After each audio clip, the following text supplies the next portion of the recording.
Greeting from my home to yours. I've been thinking about journeys this week and the power of connection as a spiritual practice. Many of us have taken this COVID-19 time to renew connections with people, not just in our current lives, but people who have been important to us in the past.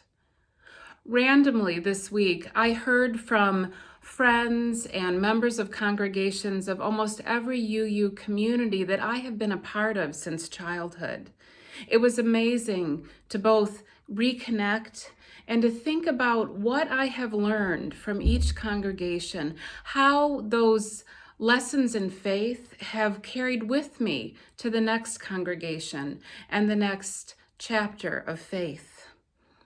One of those people who I reconnected with, who taught me the power of passionate conviction, was my friend Vashti, who was my best friend in the 9th grade coming of age class in my home congregation.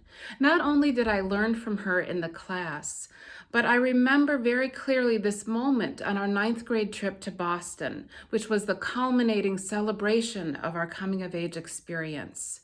We were standing outside on Harvard Square on a very hot day, and we were having ice cream. And the members of our coming of age class were sort of scattered about the square. And we noticed that there were a group of people dressed up in suits and ties who were going around carrying Bibles and trying to engage in conversation to proselytize.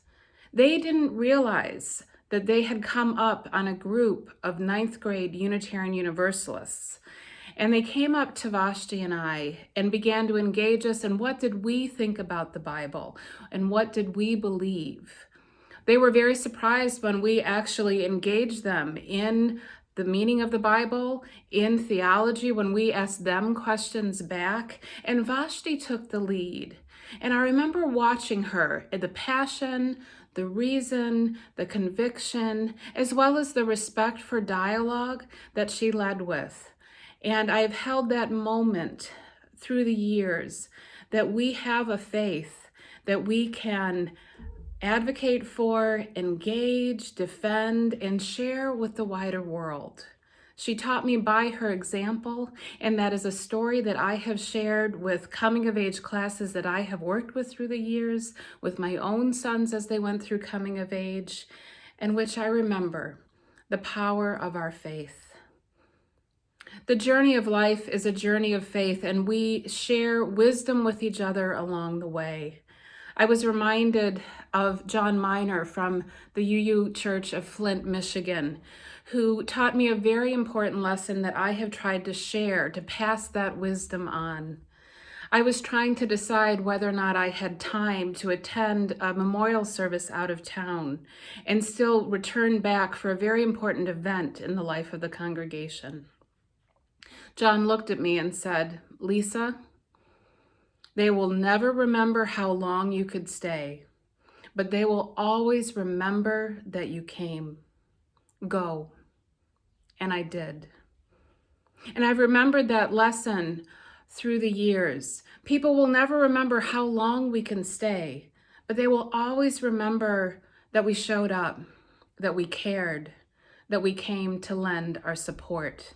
And I have shared that story as a wisdom story when I have sat with other people who have needed to make decisions about how they were going to spend their time and whether or not they could show up in a way that mattered. We are sharing this journey of faith in this COVID-19 time in so many ways. We are sharing our wisdom, we are sharing our strength, we're sharing our tears, we're sharing the messiness of our existence, we're sharing our questions, our doubts, our convictions, our passions. We are practicing together the power of connection and the power of learning as a community of faith in ways that we may be somewhat aware now, but the lessons of this moment will stay with us and go with us wherever our lives may take us. For me, this is what it means to be a part of a living tradition, to be part of the lineage of past, present, and future, as we walk this journey of life, this journey of faith together, and let it change us and let it transform us and let it strengthen us so that we may share a greater love, a greater faith, a greater strength, not just to ourselves, but to all the world. So hold on to those stories. Hold on to those examples. Think of those people whose lives crossed yours at one moment, who left you a legacy of faith that you can trust even today. And may we pause to be grateful for each of them, and pause to be grateful for each community that has lent us strength and wisdom in our time of need. For it matters, my friends, and I am grateful for you.